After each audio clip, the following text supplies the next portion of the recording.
मेरे लिए कौन हो, कैसे बताऊं मेरी मैया और बापू, डॅडी, अब्बा, भाऊसा, अप्पा अशा वेगवेगळ्या शब्दांनी आपण काळीच जरी फाटलं तरी जखम हसते आपोआप.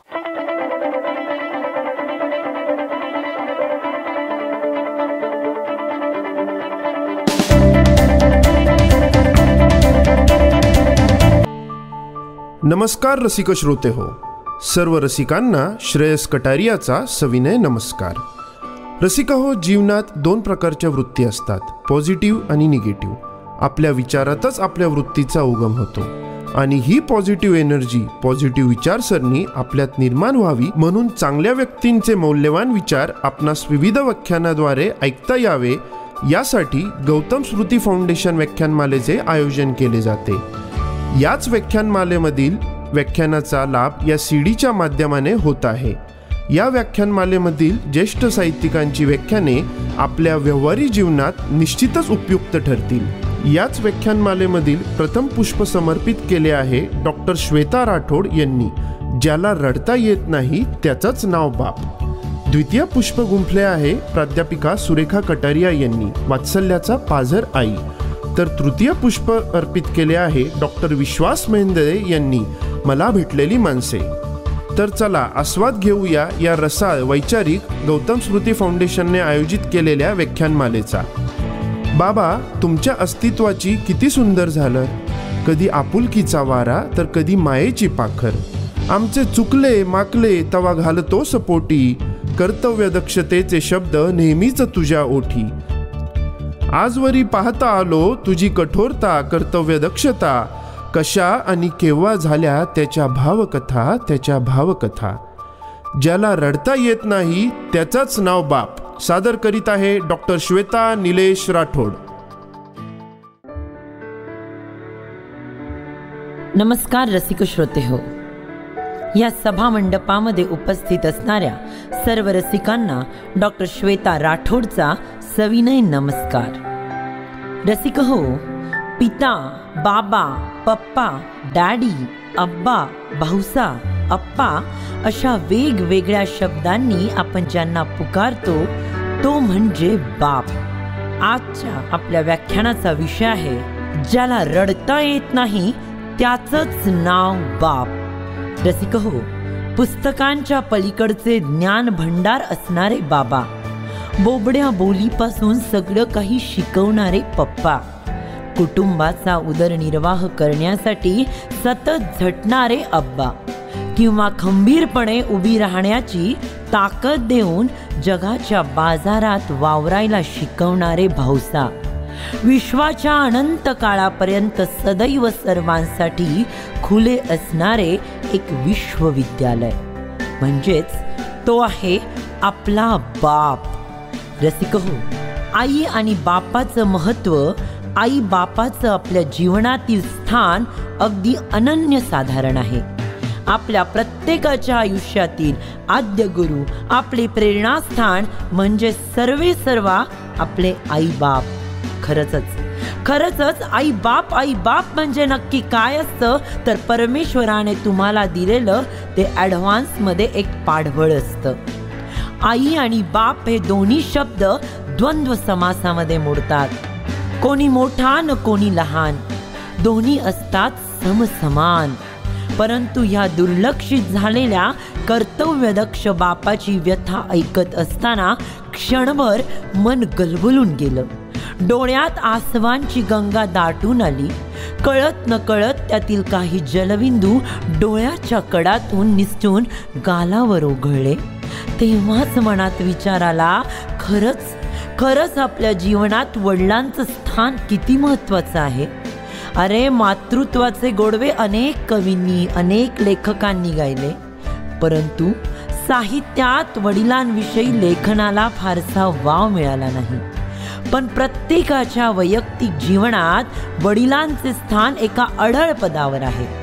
रसिक हो, वडिलांच्या बाबतीत प्रत्येकाची एक भावनिक गुंतवणूक असते आणि त्याच गुंतवणुकीच्या आधारावर त्यांच्याविषयीच्या मनातील स्मृतींना उजाळा देण्यासाठी आपल्या समोर सादर करीत आहेत, ज्याला रडता येत नाही त्याचंच नाव बाप.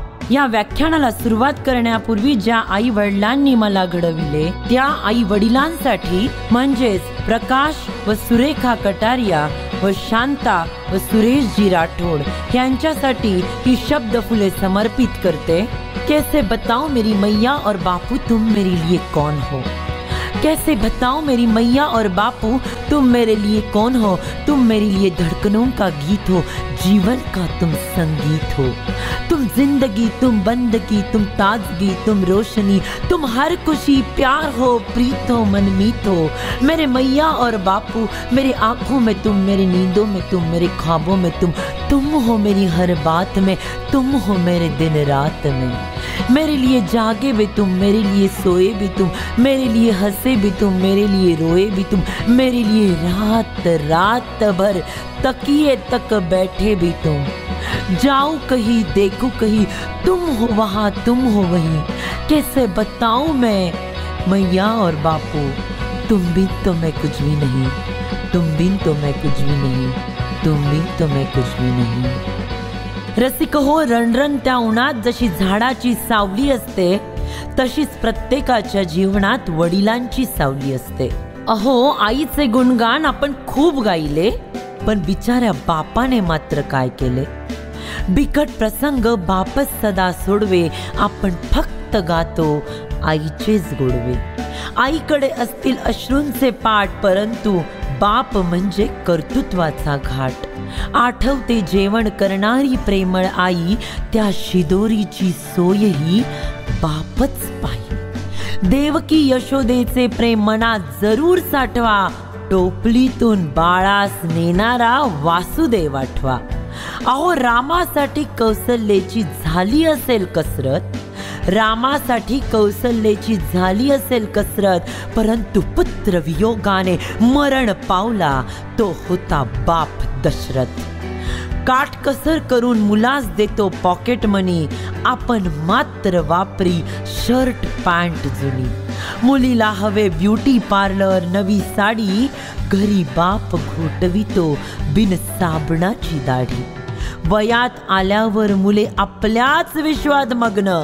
तुम्हास माहिती आहे, वयात आल्यानंतर मुले आपल्याच विश्वात मग्न असतात. कुणी व्हॉट्सअपवर असतं, कुणी फेसबुकवर असतं, कुणी इंटरनेटवर असतं, परंतु बापाला दिसे मुलांचे शिक्षण, पोरींचे लग्न. बरोबर की नाही.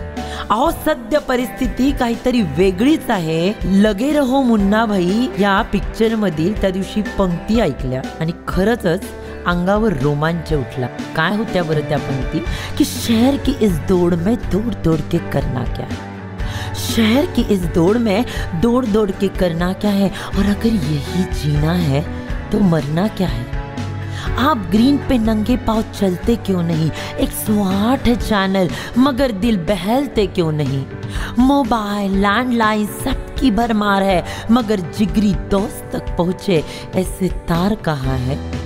कब डूबते हुए सूरज को देखा था, कब जाना था शाम का गुजरना क्या है. अरे, इंटरनेट से तो सारी दुनिया के टच में है, व्हाट्सएप पे तो सारे दुनिया के टच में है, मगर अपने पिता का हाल पूछने की फुर्सत कहाँ है. ये हसीन नज़ारे करते हैं क्या इशारे, आओ करीब तुम हमारे साथ कुछ वक्त गुजार लो, क्योंकि कभी न मिलेंगे ये हसीन नजारे. आणि असेच हसीन नजारे, असेच वेगवेगळे नजराने, अशाच प्रत्येक मुलाच्या जीवनात हा बाप हसीन सुंदर रम्य नजराना घेऊन येत असतो. मला ती आमचा बाप आणि आम्ही या नरेंद्र जाधव लिखित पुस्तकातील एक गोष्ट आठवते रसिक हो. डॉक्टर नरेंद्र जाधव म्हणजेच आपले पुणे विद्यापीठाचे माजी कुलगुरू. शाळेमध्ये असताना नेहमी पहिला नंबर पटकावू लागला. तेव्हा घरी येणाऱ्या जाणाऱ्यांचा एकच प्रश्न ठरलेला असायचा, बाळा नरेंद्र, तू मोठेपणी कोण होणार. तेव्हा नरेंद्रचे वडील, ज्यांना सर्वजण दादा म्हणायचे, अगदी बोलण्याची पद्धत ग्रामीण अंगाची, ग्रामीण ढंगाची, नेहमी नरेंद्रला जवळ घ्यायचे आणि म्हणायचे, हे बघ नरेंद्रा, तुला लोक सांगतील तू डॉक्टर व्हय, इंजिनियर व्हय, बारिस्टर व्हय, पण तू कुणाचंच काय ऐकू नको पोरा. तू तुझ्या बुद्धीला योग्य वाटल तेच होण्याचा प्रयत्न कर. मी बी तुला सांगणार नाही तू अमुकच व्हय, तू तमुकच व्हय, पण माझं म्हणणं एवढंच आहे की तू जे वशील त्यात टापला जायला पाहिजे. तू जे वशील त्यात टापला जायला पाहिजे. बघा रसिकहो, जेव्हा एक पिता आपल्या पाल्याला घडवतो तेव्हा तो पदोपदी हाच उपदेश देत असतो की बाळा, तू जे करशील ते सर्वोच्च कर, अगदी यशाच्या शिखरावर पोहोच. म्हणतात ना रसिकहो, पाणी पाणी सांगून जातं जगण्याची कहाणी, आणि हीच कहाणी कदाचित आपल्या पित्याची असावी. पाणी पाणी सांगून जातं जगण्याची कहाणी. खूप जवळच्या माणसांची आठवण येते, मन दाटून येतं, तेव्हा डोळा येतं पाणी. जगताना काहीतरी करण्यासाठी, काहीतरी मिळवण्यासाठी कधी कधी रक्ताचं करावं लागतं पाणी. जगताना संकटाला कधी घाबरायचं नसतं, त्याला सामोरं जायचं असतं. आलं अपयश तरी खचायचं नसतं, जिद्दीनं बळ वाढवायचंच असतं, असं खूप काही सांगून जातं पाणी. जगताना कुणी पाय ओढलं म्हणून थांबायचं नसतं, आपलं चैतन्य सदा फुलवायचं असतं, असं खूप काही सांगून जातं पाणी. अशी ही पाण्याची कहाणी म्हणजेच आपल्या पित्याची कहाणी. अहो, प्रत्येक पिता आपल्या बालकाला स्मार्ट बनवण्यासाठी प्रयत्न करत असतो.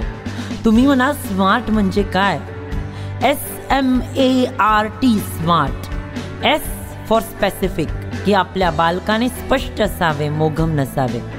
M फॉर मेजरेबल, मापन करता येण्यासारखे ध्येय निश्चित करावे. A फॉर अटेनेबल, प्राप्त करता येण्यासारखे ध्येय निश्चित करावे. R फॉर रिलिव्हंट, की सुसंबंध, आपली अभिरुची, क्षमता यांच्याशी जुळणारे ध्येय ठरवले पाहिजे. आणि T फॉर टाइम बाउंड, निश्चित कालावधीत पूर्ण होऊ शकणारे काम आपल्या बालकाने करावे. असाच हा स्मार्ट बालक तामिळनाडूमधील रामेश्वरम या छोट्या धर्मक्षेत्री एका अशिक्षित नावाड्याच्या पोटी, म्हणजेच जैनुलबद्दीन याच्या पोटी 1931 मध्ये जन्मलेला हा मुलगा म्हणजे देशातील भारतरत्न हा सर्वोच्च नागरी सन्मान मिळवणारे आपले माजी राष्ट्रपती डॉक्टर APJ अब्दुल कलाम. एक सुंदर अशी कथा तुम्हाला सांगणार आहे मी. मद्रास राज्यातील तामिळनाडूतील रामेश्वरम मधील कनिष्ठ मध्यम वर्गात जैनुलब्दीन कलाम या अशिक्षित पण बहुश्रुत पित्याच्या व सहनशील मातेच्या पोटी अब्दुल कलाम यांचा जन्म 1931 साली झाला. त्याची ही कथा. रामेश्वरम ते धनुषकोडी असा प्रवास करणाऱ्यांचे नाविकाचे काम करणे हा वडिलांचा व्यवसाय होता. सीताराम कल्याण या वार्षिक महोत्सवात रामाची मूर्ती आणण्याचा मान त्यांच्या नावेला मिळत होता. जैनुलब्दीनने अब्दुलवर सर्व धर्म समभावाची शिकवण लहानपणापासूनच रुजवली होती. जैनुलब्दीन नेहमी या छोट्या अब्दुलला सांगायचे की बेटा अब्दुल, प्रत्येक माणूस स्वतंत्रपणे दुसऱ्यांपासून वेगळा असतो, तरीही त्या सर्वांना बांधणारा एक दैवी अंश प्रत्येकात असतो. संकटे आली, दुःखे भोगावी लागली तरी माणसाने धीर मात्र सोडू नये. न घाबरता त्यांना सामोरं जावं, आपल्या दुःखाला समजून घ्यायचा प्रयत्न करावा. कारण संकटे माणसाला आत्मपरीक्षण करण्याची संधी देतात. आपल्या वडिलांचे लाख मोलाचे विचार ऐकत व पालन करत अब्दुलने प्राथमिक शिक्षण आटपून पुढील शिक्षणानंतर हवाई दलात जायचे ठरवले. त्यांनी भौतिक शास्त्रातील पदवी घेऊन चेन्नई इन्स्टिट्यूट ऑफ टेक्नॉलॉजीत प्रवेश घेतला. तेथे त्यांनी एरोडायनॅमिक्सचा परिचय करून घेतला व उड्डाणाच्या क्षेत्रातच जीवन व्यतीत करण्याचा निर्धार केला. पण रसिको बघा, हवाई दलात त्यांना प्रवेश मिळाला नाही. तेव्हा अब्दुलचे वडील जैनुलब्दीन त्याला म्हणाले, तुझ्या नशिबी. बघा, एक पिता कशा प्रकारे आपल्या मुलाला योग्य मार्गदर्शन करत असतो, त्यामुळेच ते मूल एक यशाचे शिखर गाठत असते. याचं ज्वलंत उदाहरण म्हणजे आपले माजी राष्ट्रपती डॉक्टर APJ अब्दुल कलाम.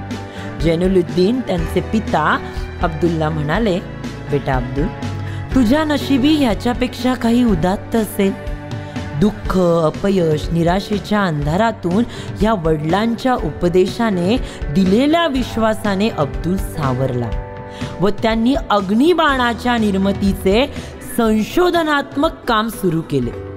रोहिणी या उपग्रहाने सुरू झालेला हा प्रयत्न पृथ्वी, अग्नी, नाग, आकाश अशी विविध पल्ल्याची क्षेपणास्त्रे करून थांबला व त्यांचा वैज्ञानिक प्रवास उपग्रहापर्यंत पोहोचला. तो त्यांच्या वडिलांच्या विश्वासामुळे व स्वकर्तृत्वामुळे. डॉक्टर APJ अब्दुल कलामांना जेव्हा जेव्हा निराशेमध्ये वाटायचं, जेव्हा जेव्हा त्यांना नैराश्य वाटायचं, तेव्हा तेव्हा त्यांच्या मनामध्ये यायचं की बाबा, कधी डोके दुखू लागते, कधी भरतो अंगात ताप, तेव्हा नुसती हवी असते पाठीवरती प्रेमळ थाप. माझे सारे प्रश्न सुटतात जेव्हा बाबा देतात धीर, तेव्हा वाटते सहज गाठता येईल आयुष्याचेही पहिलं तीर, आयुष्याचेही पहिलं तीर. रसिक हो, आपल्याही बाळाने हे आयुष्याचे पहिलं तीर सहजपणे गाठावे म्हणून प्रत्येक वडील, प्रत्येक पिता धडपडत असतो. पिता आपल्या लेकराला तळतळून सांगतो, जीवनात अनेक गोष्टी मिळवायच्या असतात, त्यासाठी महत्वाकांक्षा, माणसाचे प्रयत्न, चिकाटी, जिद्द चालू ठेवले पाहिजे. अगदी कसोटीच्या क्षणी सर्व बाजूंनी संकटांनी घेरलेले असताना देखील त्या ध्येयपूर्तीच्या दुर्दम्य ओढीमुळे सामान्य माणूसही असामान्य काम करून जातो, यशस्वी होतो. अहो, आता आपण घरोघरी ही कहाणी बघतो की 10वी आणि 12वी मध्ये असणाऱ्या मुलांचे प्रत्येक पिता आपल्या लेकराला सांगत असतो, वारंवार ओरडत असतो की बाळा, ध्येय निश्चित कर व ते गाठण्यासाठी अविरत प्रयत्न कर. माझे बाबा नेहमी मला म्हणायचे की बेटा श्वेता, पढ़ाई करो तो इतनी करो कि सब लोग तुमसे ज्ञान ले. माझे बाबा म्हणजे शेरोशायरी मास्टर. ते नेहमी मला हे वाक्य म्हणायचे की ध्येय रखकर इतना बढ़ो कि खुद मंजिल तुमसे हार मान ले. रसिक हो, अशा प्रकारे प्रत्येक पिता हा पुत्राचा एक गुरु असतो, हा आपला लेकराचा एक शिक्षक असतो. म्हणतात ना, गुरु हा धैर्याचा डोंगरू, कदा काळी डळमळेना. असेच गुरुस्वरूप पिता साने गुरुजींना म्हणजेच श्यामला लाभले. भाऊराव, श्यामच्या आईचं निधन श्याम अवघा 10 वर्षाचा असताना झाले. एक लक्षात ठेवा मंडळीनो, आपल्या जीवनामध्ये निस्वार्थ प्रेम करणारी व्यक्ती म्हणजे आपले आई बाबाच असतात. आपल्या आई बाबाशिवाय निस्वार्थ प्रेम करणारी व्यक्ती ह्या जगामध्ये नसते. आणि त्याच 10 वर्षाच्या वयात श्यामची आई श्यामला सोडून गेली. श्यामचे जीवन आईच्या संस्काराने उज्ज्वलित झाले असं आपण जरूर म्हणूया, परंतु त्याचबरोबर भाऊराव सारख्या पितृहृदयाच्या गुरुसारख्या शिकवणीने ते दैदिप्यमान झाले. साने गुरुजी नेहमी म्हणायचे की श्री गुरु सारखा असता पाठीराखा, इतरांचा लेखा कोण करी, राजियाची कांता काय भीक मागे, मनाची अजोगी सर्व सिद्धी पावे. असे गुरुसारखे सदैव पाठीशी असणारे पिता आपण खरंच त्यांची कदर करतो का रसिको? एका पुस्तकामध्ये ही एक गोष्ट वाचली. एक मुलगा व 93 वर्षाचे वडील सोफ्यावर बसले होते. वृद्ध वडिलांनी आपल्या मुलाला विचारले, मुलगा आपल्या कामामध्ये होता. वृद्ध वडिलांनी आपल्या मुलाला विचारलं की बाळा, हे खिडकी बाहेर काय रे? त्या मुलाने तोंडवरती केले, कामामध्ये गर्क होता आणि म्हटला, बाबा ती चिमणी आहे. परत 5 मिनिटांनी त्या वृद्ध पित्याने विचारले, बाळा हे काय रे? परत तो म्हणाला की बाबा ती चिमणी आहे. परत 5 मिनिटांनी वृद्ध पित्याने तोच प्रश्न विचारला, बाळा हे काय रे? आता मुलाचा धीर सुटला होता, त्याचे पेशन्स संपले होते. त्याने आपली डायरी बंद केली, जोरात उठला, चिडला, तुम्हाला समजत नाही, मी कामामध्ये गर्क आहे, ती चिमणी आहे, चिमणी आहे, चिमणी आहे, कितीदा सांगू तुम्हाला, माझं डोकं खाता तुम्ही. हे ऐकताच वृद्ध पिता आपली काठी घेतली आणि समोर असणाऱ्या कपाटातून एक डायरी बाहेर काढली. त्या डायरीमधली 5-6 पानं उलटली आणि त्याच्यामध्ये वाचू लागले. आपल्या मुलाला जवळ बसवलं. आज माझा छकुला 3 वर्षाचा झाला. त्याने मला 21 वेळा प्रश्न विचारला, बाबा बाहेर कोण आहे? मी 21 वेळा न कंटाळता त्याला त्या प्रश्नाचं उत्तर दिलं की बाळा ती चिमणी आहे, बाळा ती चिमणी आहे. अगदी न कंटाळता मी त्याच्या शंकाचं समाधान केलं. हे बघून तो मुलगा खजील झाला. त्याला आपली चूक लक्षात आली. अगदी विनयशील होऊन तो बाबांना माफी मागू लागला. खरंच रसिक हो, बाबा ह्या जगात नसते तर, बाबा तुम्ही नसता तर या जाणीवेने मन व्याकुळ होते, कारण आमच्या आयुष्यातील प्रत्येक दिवस तुमचाच. तुम्ही नसते तर या जाणीवेने मन व्याकुळ होतं. कोसळण्याचे क्षण जेव्हा येतात तेव्हा तुमचाच आधार असतो. नाही, आम्ही खूप शिकावं, खूप मोठं व्हावं ही तुमची तगमग, त्यासाठी आयुष्याची कमाई सुद्धा देऊन टाकता आणि आम्हाला आनंद देण्यासाठी तुम्ही दुःख विकत घेता. ते दुःख तुम्ही सांगणार तरी कुणाजवळ, कारण प्रत्येकालाच तुमचा आधार हवा असतो. तुम्हालाही रडावंसं वाटतं, पण तुमच्यातला बाप तसं करू देत नाही. आयुष्यभर दुःख उराट ठेवता, आमच्या डोळ्यातील आसव तुम्ही पुसत नाही, तेव्हा कठोर वाटता. पण ही आसव पुन्हा डोळ्यात येऊ नये म्हणून व्याकुळ होता. तेव्हा तुमच्यातला बाप माणूस पहिल्यांदा कळतो बाबा, तेव्हा तुमच्यातला बाप माणूस पहिल्यांदा कळतो. रसिक हो, जेव्हा वयात आलेली मुलगी उत्कर्षाच्या उंबरठ्यावर उभी असते तेव्हा तिच्या जीवनातील अत्युच्च क्षण असतो म्हणजे तिचं लग्न. म्हणजेच तिचं लग्न. जेव्हा एक बाप आपल्या मुलीची विदाई करतो, पाठवणी करतो, तेव्हा छातीत, पोटात, डोळ्यात, गळ्यात एक जीवघेणी कळ उठलेली असते, कारण आज त्या बापाची आपल्या लेकराबरोबर नाळ तुटलेली असते. अरे म्हणतात ना, बेटियां शीतल हवाएं है जो पिता के घर बहुत दिन तक नहीं रहती. ये पिता का घर स्वच्छ हृदय जैसा, बेटियां ऐसी घटाएं है. बापच असतो मुलीचा खरा खुरा मित्र. तो आपल्या लेकीला सांगतो की बेटा, प्रेम, सन्मान हे आहे डोंगरातून मिळणारे प्रतिसाद. प्रतिसादासाठी घालावी लागते आपल्याच ओठातून साद. व्यवहाराच्या आडव्या उभ्या धाग्यांबरोबर गुंफत रहा सासरी मायेची वीण. बेटा, तोडणे सोपे, जोडणे अवघड, ठाऊक आहे तुला, पण कधीही समजू नकोस की लग्नानंतर परकी झालीस आम्हाला. भावा इतकं घर अजूनही तुझं आहे. पायाखालची वाळू सरकली तरी माहेर तुझं भक्कम आहे. झालेस काही विपरीत तर लिहिशील पत्र. लक्षात ठेव पोरी, बापच असतो कन्येचा, पोरीचा सच्चा सुच्चा मित्र. बापच असतो पोरीचा, लेकीचा सच्चा सुच्चा मित्र. अहो रसिक श्रोते हो, तो एक बाप असतो जो जीवनाची गाडी अगदी स्पीड ब्रेकरवर असताना, खड्डे खाचगडके असताना आत्मविश्वासाचं इंधन घालून, सामाजिक बांधिलकीची जाण ठेवून, कला व कर्तव्याचा इंडिकेटर लावून अगदी सुरळीतपणे चालवत असतो. अरे तो बाप जेव्हा रिटायर होतो तेव्हा त्याच्या मनात असंख्य वेगवेगळे विचार चक्र चालू असतात.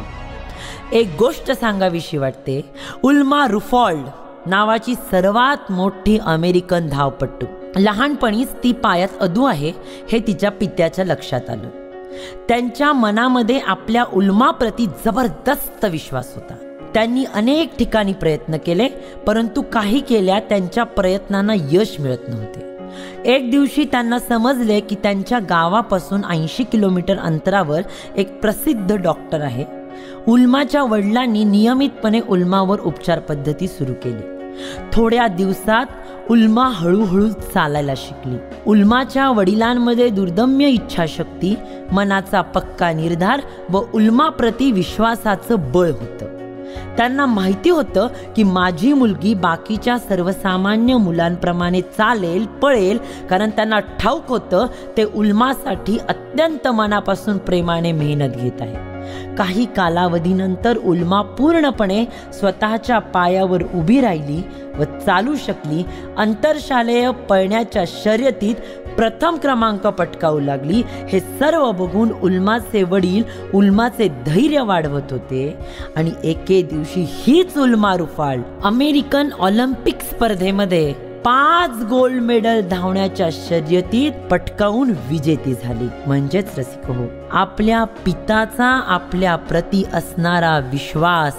म्हणतात ना, पीने को हर बार प्यास चाहिए, उड़ने को हर बार नया आकाश चाहिए, अतीत के स्मृति में कभी जिया नहीं जाता, जीने को हर बार एक नया विश्वास चाहिए. आणि ह्याच विश्वासाचं दुसरं नाव म्हणजे आपले पिता, आपले पप्पा, आपले बाबा, आपले डॅडी. अहो तो बाप असतो, तो चांगल्या शाळेमध्ये पोरांना टाकायची धडपड करतो, डोनेशनसाठी उधार आणतो, वेळ पडली तर हातापाया पडतो. तो बाप असतो. कॉलेजमध्ये सोबत जातो, हॉस्टेल शोधतो, स्वतः फाटका बनियन घालून तुम्हाला जीन पॅन्ट घेऊन देतो. तो बाप असतो.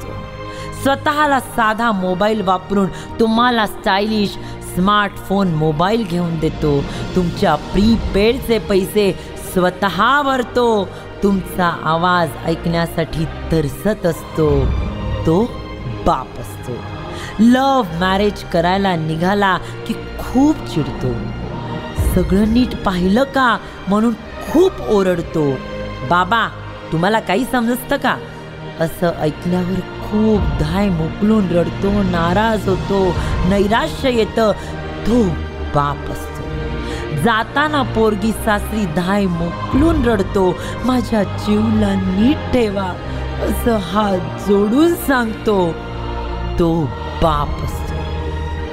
उपस्थित असणाऱ्या प्रत्येक पिता पुत्राची ही कहाणी.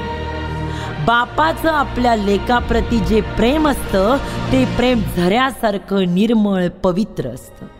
बापाचं प्रेम झेपावणारं, धाडसी, त्यागी, हृदयात डोळ्यात पाणवणारं, हवंहवंसं वाटणारं, ध्यास घेणारं, विश्वावर कोसळणाऱ्या सरीसारखं आणि आपल्या पिलाच्या पंखात बळ भरणारं, असं हे बापाचं प्रेम असतं. रसिक हो, मला आत्तापर्यंत जेवढे महापुरुष झाले, ज्यांची मी पुस्तकं वाचली, ज्यांचे मी जीवनचरित्र वाचले, अभ्यासले, अशा लोकांचा इथे आवर्जून उल्लेख करावासा वाटतो. यावेळी मला आठवतात, स्वराज्य माझा जन्मसिद्ध हक्क आहे आणि तो मी मिळवणारच असे म्हणणारे लोकमान्य टिळक व त्यांना घडविणारे त्यांचे वडील गंगाधर टिळक. हिंदू स्वराज्याचे संस्थापक छत्रपती शिवाजी महाराजांना घडविणारे शहाजीराजे भोसले. अहिंसा सत्याग्रहाचे प्रणेते राष्ट्रपिता महात्मा गांधी यांना घडविणारे करमचंद गांधी. भारतीय संघराज्याचे निर्माते सरदार वल्लभभाई पटेल यांना पोलादी पुरुषाप्रमाणे घडविणारे त्यांचे पिता वडील झवेरबाई पटेल. भारतीय राज्यघटनेचे शिल्पकार डॉक्टर बाबासाहेब आंबेडकर यांना हरिजनांच्या उद्धारासाठी व अस्पृश्यतेच्या समूळ उच्चाटनासाठी प्रेरित करणारे त्यांचे पिता रामजी आंबेडकर. विश्वव्यापी गानसम्राज्ञी गानकोकिळा लता मंगेशकर यांना घडविणारे दीनानाथ मंगेशकर. विश्वकवी रवींद्रनाथ टागोर यांना वेगवेगळ्या कविता लिहिण्यासाठी प्रवृत्त करणारे देवेंद्रनाथ टागोर. अहो, सत्याग्रहाचे प्रणेते सेनापती बापट यांच्या मनात सत्याग्रहाचे मूळ रुजवणारे महादेवराव बापट. दुःखितांचे कैवारी बाबा आमटे यांच्या मनात गरिबांप्रती आस्था निर्माण करणारे देवीदास पंत आमटे. अशा वेगवेगळ्या महापुरुषांना घडवणारे हे महान आत्मा, महान पुरुष म्हणजेच त्यांचे पिता. म्हणूनच जाता जाता सांगावंसं वाटतं, याला किती दिलं त्याला किती दिलं, प्राणवायू कधी पाठवत नाही आपली बिलं. याला किती दिलं त्याला किती दिलं, प्राणवायू कधी पाठवत नाही आपली बिलं. ढग देखील संपून जातात थेंब थेंब झिरत, निखाराही राख होतो तक्रार नाही करत. अहो काळीच जरी फाटलं तरी जखम हसते आपोआप. ज्याला रडता येत नाही त्याचंच नाव बाप. अशा ह्या कर्तव्यदक्ष बापाला माझे शतकोटी प्रणाम. धन्यवाद.